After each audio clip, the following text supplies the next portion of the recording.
नमस्कार दोस्तों, सोमवंशी क्लासेज में आपका स्वागत है।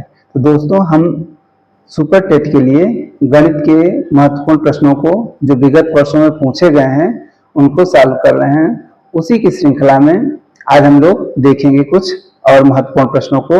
तो देखिए, हमारा जो पहला प्रश्न है, कहा जा रहा है दो संख्याओं का योगफल तथा गुणनफल क्रमशः 11 और 18 है, तब इन संख्याओं के व्युत्क्रमों का योगफल क्या होगा। तो देखिए, दो संख्याएं हैं, इसको हम कैसे सॉल्व कर, इसका आंसर हम कैसे निकालेंगे। तो हम मान लेते हैं कि हमारे पास जो दो संख्याएं हैं x और y हैं। दो संख्याएं कौन कौन सी हैं? x और y हैं। इनका योगफल यानी x प्लस वाई कितना दिया गया है? 11। योगफल 11 दिया गया है और गुणनफल यानी x और y, x इंटू वाई 18 दिया गया है। तो कह रहे हैं इन संख्याओं की व्युत्क्रमों का योगफल क्या होगा। व्युत्क्रम मतलब जो भी संख्या, जैसे 5 है, 5 का व्युत्क्रम क्या हो जाएगा? 1/5 हो जाएगा। उसी तरह से x है तो x का व्युत्क्रम क्या हो जाएगा? 1/x हो जाएगा। और y का व्युत्क्रम 1/y। कहा जा रहा है कि इन संख्याओं के व्युत्क्रमों का योगफल हमको ज्ञात करना है। तो इन संख्याओं का व्युत्क्रम हो गया 1/x और इसका हो गया 1/y। अगर हम इसको सॉल्व करें तो इसका लघुत्तम हो जाएगा xy और यहाँ पर ये हो जाएगा y आ जाएगा, यहाँ पे x हो जाएगा। या हम इसको ऐसे भी लिख सकते हैं x प्लस वाई अपन xy। ठीक है, इतना हो गया। अब यहाँ पे देखिए, इसमें हमारा दिया गया है, क्या दिया गया है? x plus y. ये पहला इक्वेशन हम इसको मान लेते हैं और इसको दूसरा मान लेते हैं। तो x प्लस वाई की वैल्यू कितना दी गई है? 11 दी गई है। और x वाई की वैल्यू कितना दी गई है? 18 दी गई है। अतः यही हमारा उत्तर हो जाएगा 11/18। तो 11/18 हमारा कौन सा विकल्प हो जाएगा? विकल्प संख्या डी। समझ में आ गया?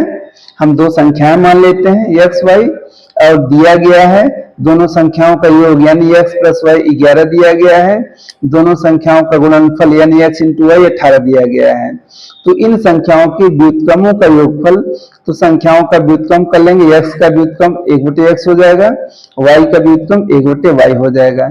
इसका हम x y के एलसीएम ले लेंगे, x y हो जाएगा, यहाँ y चला जाएगा, यहाँ x आ जाएगा। तो ये हो गया x प्लस वाई अपन एक्स वाई हो गया। और यहाँ पर देखिए x प्लस वाई की वैल्यू 11 दी गई है तो यहाँ 11 कर देंगे, और x वाई की वैल्यू 18 दी गई है तो यहाँ पे हम 18 लिख देंगे। तो ये हमारा उत्तर हो जाएगा। ठीक है, अगला प्रश्न हमारा है कि किसी पूर्णांक का वर्ग करने पर इकाई के स्थान पर कौन सी संख्या नहीं हो सकती है। ये याद रखना, नहीं हो सकती है। तो देखिए, जो हमारे पूर्णांक हैं, हमारा 1 हो जाएगा, 2, 3, 4, 5, 6, 7, ठीक है, 8, 9 और 10। 1 का स्क्वायर करेंगे 1 आएगा, 2 का स्क्वायर करेंगे 4 हो जाएगा, 3 का स्क्वायर करेंगे 9 आ जाएगा, और हम 4 का स्क्वायर करेंगे 16 आ जाएगा। 5 का स्क्वायर करेंगे 25 आ जाएगा, 6 का स्क्वायर करेंगे 36, 7 का स्क्वायर 49, 8 का स्क्वायर 64, 9 का स्क्वायर 81, 10 का स्क्वायर 100। यानी इसका मतलब हो गया कि यहाँ पर जो अंक आ रहे हैं इकाई पर अंक कौन कौन हो सकते हैं। एक तो 0 हो सकता है। देखिए यहाँ पर 4 के स्क्वायर करें इकाई पे 6 आ जाएगा, 5 के स्क्वायर करेंगे इकाई पे 5 हो जाएगा, 6 का स्क्वायर करेंगे तो इकाई पे यहाँ पे 6 आ जाएगा, 7 के स्क्वायर करेंगे 9 आएगा, 8 के स्क्वायर करेंगे 4 आ जाएगा, 9 का स्क्वायर करेंगे 1 आएगा, 10 के स्क्वायर करेंगे 0 आ जाएगा। यहाँ पे 0 हो गया, 1 हो गया, उसके बाद हमारा क्या है? 4 है, 4 के बाद क्या है? 5 है, 5 के बाद 6 है, 6 के बाद क्या है? हमारा 9 है। ठीक है, 9 है, 9 के बाद क्या है? कुछ नहीं है। ठीक है, तो 0, 1, 4, 5, 6 और 9 ये इकाई पर अंक आ रहे हैं, लेकिन इसमें पूछा जा रहा है कौन नहीं हो सकते हैं। तो नहीं हो सकते, कौन नहीं हो सकते हैं? देखिए 0 आ रहा है, 1 आ रहा है, 2 नहीं आ रहा है, 3 नहीं आ रहा है, 4 आया है, 5 आया, 6 आया, यानी 7 नहीं आया है और 8 नहीं आया है। तो यही 2, 3, 7 और 8 ये हमारे अंक नहीं हो सकते हैं। तो अतः हमारा कौन सा विकल्प हो जाएगा? यहाँ पर सी वाला हो जाएगा 2। समझ में आ गया? यानी हम संख्याओं का वर्ग कर लेंगे, वर्ग करने पर इकाई का अंक देख लेंगे, उसके आधार पर हम इसका उत्तर निकाल लेंगे। समझ में आया? ठीक है, तो चलिए अगला प्रश्न देखते हैं। हमारा अगला प्रश्न है किन्हीं दो परिमेय संख्याओं के बीच, पूछा जा रहा है किन्हीं दो परिमेय संख्याओं के बीच क्या हो सकता है? कोई परिमेय संख्या नहीं हो सकती है, केवल एक परिमेय संख्या होती है, अनंत परिमेय संख्या होती हैं, केवल एक परिमेय संख्या और कोई अपरिमेय संख्या नहीं होती है। तो सबसे पहले हम यहाँ पे जान लेते हैं परिमेय संख्या किसको कहते हैं। हमने पीछे बताया हुआ है कि परिमेय संख्या जिसको P/Q के रूप में लिख सकते हैं और जहां Q नॉट इक्वल टू 0 यानी Q 0 न हो उसको परिमेय संख्या कहते हैं। और एक यह नियम आप याद कर लीजिए, नियम याद कर लीजिए कि दो परिमेय संख्याओं के बीच, दो परिमेय संख्या के बीच अनंत परिमेय संख्या होती है। अगर कोई दो परिमेय संख्या है तो उसके बीच में अनंत परिमेय संख्याएं होती हैं।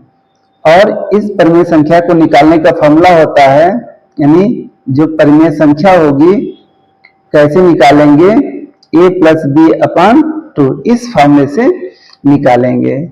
ठीक है, इस फॉर्मूले का प्रयोग करके हम दो परिमेय संख्याओं के बीच में अनंत परिमेय संख्याएं निकाल सकते हैं। अतः हमारा विकल्प सी हो जाएगा कि दो परिमेय संख्याओं के बीच में अनंत परिमेय संख्याएं होती हैं।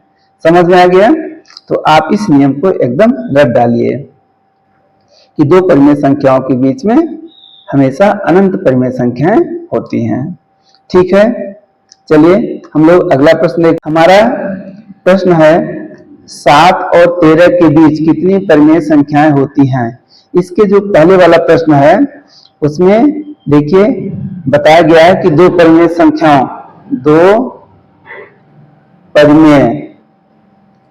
संख्या के बीच में कितनी परिमेय संख्याएं होती हैं? अनंत। दो परिमेय संख्याओं के बीच में कितनी परिमेय संख्याएं होती हैं?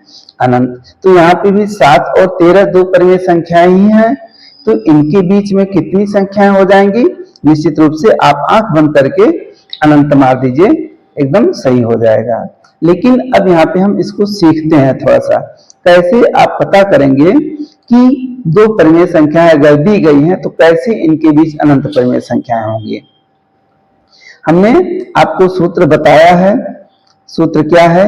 a+b/2। इस सूत्र की सहायता से हम परिमेय संख्याओं को निकालते हैं। तो जैसे यहाँ पे 7 और हम 13 ले लेंगे तो a हमारा 7 हो जाएगा, b 13 हो जाएगा। तो यहाँ पर 7 + 13/2 कर देंगे, 20/2 यानी 10 आ जाएगा। यानी हमारी 7 है और 13 है, इसके बीच में हमारी ये 10 परिमेय संख्या आ जाएगी। अब फिर हम इसको a मान लेते हैं, अब इसको b मान लेंगे। तो 7 + 10/2 कर देंगे तो 17/2 आ जाएगा। अब हम इसको 17/2 को कहाँ लिखेंगे? 7 और 10 के बीच में। यहाँ 7 लिखेंगे, फिर 17/2 लिखेंगे, फिर 10 लिखेंगे, फिर 13 लिखेंगे।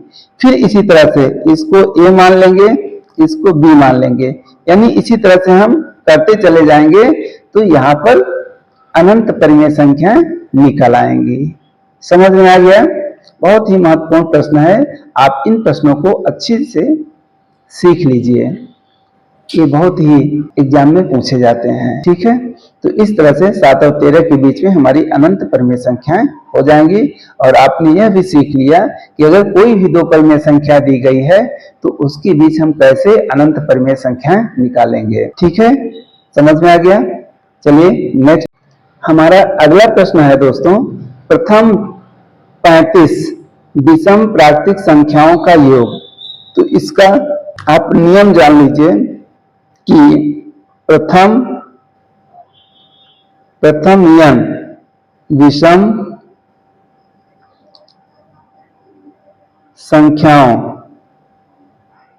संख्याओं का योग कितना होता है, an स्क्वायर के बराबर होता है।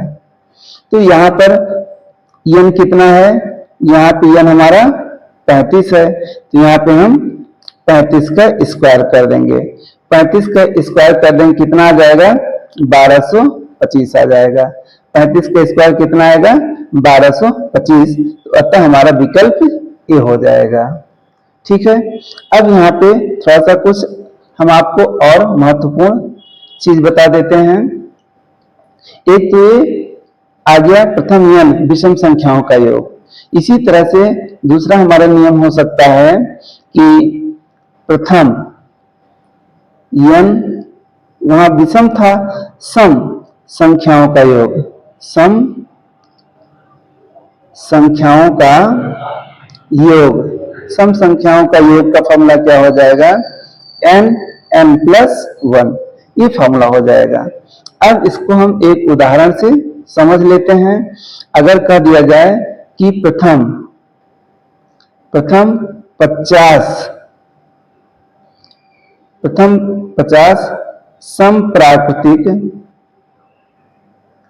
समप्राकृतिक संख्याओं का योग कितना होगा। तो प्रथम n प्राकृतिक संख्या का योग हम निकालेंगे तो कितना हो जाएगा, फॉर्मूला लगा देंगे। n हमारा कितना हो गया, 50 हो गया। इसका फॉर्मूला n प्लस 1 यानी 50, और यहाँ पे 50 प्लस 1 कर देंगे, ये हो जाएगा 50 इंटू ये 51 हो जाएगा। अब गुणा कर देंगे, 5 एकम 5, 5 पचा 25 हो जाएगा। इतना 2550 कितना आ जाएगा, 2550। ये प्राकृतिक संख्याओं का योग हो जाएगा। ठीक है, थोड़ा सा एक और हम आपको ट्रिक बता देते हैं कि अगर कोई भी संख्या, यहाँ पर जैसे देखिए हमने 35 का स्क्वायर डायरेक्ट निकाल दिया, 1225 आ गया। 35 का स्क्वायर कितना आ गया, 1225। हमने देखिए यहाँ पे 35 का स्क्वायर निकाला है ना, डायरेक्ट हमने कहीं मल्टीप्लाई नहीं किया, लेकिन लिख दिया 1225 आ गया। इसी तरह से अगर कोई संख्या है तो यहाँ पे आप नियम नोट कर लीजिए। नियम कि यदि कोई संख्या है, यदि उसके इकाई का अंक 5 हो, यानी अगर कोई संख्या है इकाई का अंक 5 हो तो उसका हम वर्ग करेंगे, तो कितना आएगा। जैसे देखिए 5 का स्क्वायर कितना होगा, 15 का स्क्वायर कितना होगा, 25 का स्क्वायर कितना होगा, 35 का स्क्वायर कितना होगा, 45 का स्क्वायर कितना हो जाएगा, 55 का स्क्वायर कितना हो जाएगा, 65 का स्क्वायर, 75 का स्क्वायर, 85 का स्क्वायर, 95 का स्क्वायर। ठीक है, यानी देखिए सभी संख्याओं पर इकाई पर क्या है, 5 है। तो इन सभी संख्याओं का वर्ग हम 1 सेकेंड से भी कम समय में इसको निकाल लेंगे। देखिए सबसे पहले नियम होता है कि यहाँ पर दाहिनी तरफ हम 25 लिख देते हैं। दाहिनी तरफ क्या करते हैं, 25 लिख देते हैं। उसके बाद देखते हैं कि जो दहाई पर अंक है उसके जस्ट बाद क्या आता है। जैसे देखिए यहाँ पर दहाई पर अंक क्या है, 0 है। 0 के बाद नेचुरली क्या आता है, 1 आता है। तो इसी का आपस में मल्टीप्लाई कर देंगे, तो 0 का 1 में मल्टीप्लाई करेंगे 0 आ जाएगा, यानी 5 का स्क्वायर 25 हो जाएगा। इसी तरह से आप 15 का स्क्वायर निकालेंगे तो सबसे पहले आप 25 लिख दीजिए। अब देखिए दहाई पे कितना है, 1 है, और 1 के बाद क्या आता है, 1 के बाद 2 आता है, तो गुणा कर देंगे, 2 एकम 2, यानी यहाँ पर आप 2 लिख देंगे, तो 15 का स्क्वायर 225 हो गया। इसी तरह से 25 का स्क्वायर करेंगे तो 25 लिख देंगे। अब दहाई पर कितना है, 2 है, तो यहाँ पर 2 के बाद क्या आता है, 3 आता है, तो 3 से इंटू करें, 2 3 6, तो ये 625 हो जाएगा। इसी तरह से 35 का स्क्वायर 25 कर देंगे। देखिए 3 है, 3 के बाद क्या आता है, 4, 3 चौक 12 आ जाएगा, तो यहाँ 1225 हो जाएगा।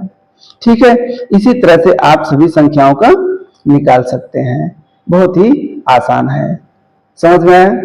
ठीक है, तो ये हमारे कुछ महत्वपूर्ण प्रश्न हैं, और अगर हमारी यह श्रृंखला आपको पसंद आ रही है और लग रहा है कि यह आपके लिए उपयोगी है, तो आप हमारे इस चैनल को सब्सक्राइब अवश्य कर लें। ठीक है, चलिए मिलते हैं अगले वीडियो में।